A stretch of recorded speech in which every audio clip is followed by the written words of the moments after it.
It's 2017. According to disaster movies, the world was supposed to end 5 years ago.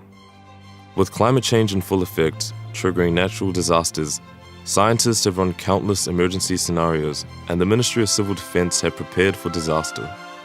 But how would Tamaki Makaurau stack up against a disaster movie? Let's find out. There are approximately 50 volcanoes within Tamaki Makaurau's volcanic field, with the most recent eruptions being the ones that formed Rangitoto over 500 years ago.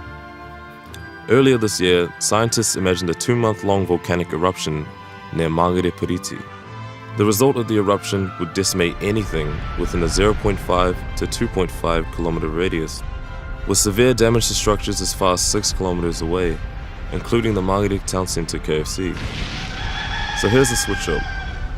Since the 70s, there have been countless disaster movies, but there can only be one Dante's Peak.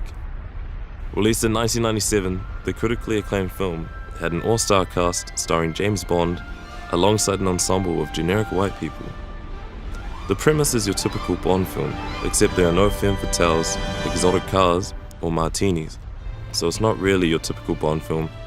Actually, it's not a Bond film at all, but he does save the world from an enormous volcano. So what would happen if the volcano from Dante's Peak emerged near Mangere Piriti? The volcano on Dante's Peak is a stratovolcano, which average a height of 2.5 kilometers and are famous for their destructive ash clouds and fiery debris which travel great distances in the air. Their eruptions are definitely the most violent and explosive, perfect for disaster movies. In real life, lava flows from stratovolcanoes are generally not a significant threat to people because the highly vicious lava moves slowly enough for people to move out of the way. However, the red glowing lava fountains and lava flows in Dante's Peak are characteristics of a fluid magma called basalt. Alongside the catastrophe that is the demise of a certain fried chicken joint, the Manukau harbour would become more acidic.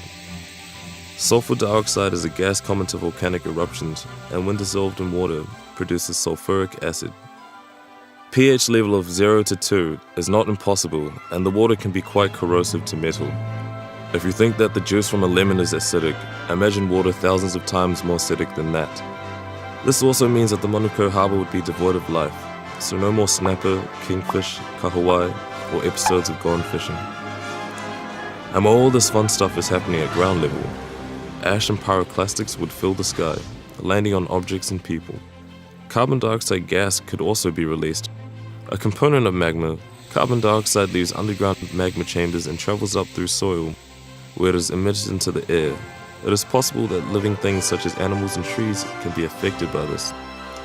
In the movie, James Bond is alarmed by animals in the area dying from carbon dioxide. So if you see the cows in Mangere Mountain start to drop all at once, nature's giving you a hint. So running by Dante's Peak logic, things don't look so great for Tamaki Makaurau, but if James Bond could save a small American town, I'm sure he can do the same here too. The question is, would you be prepared?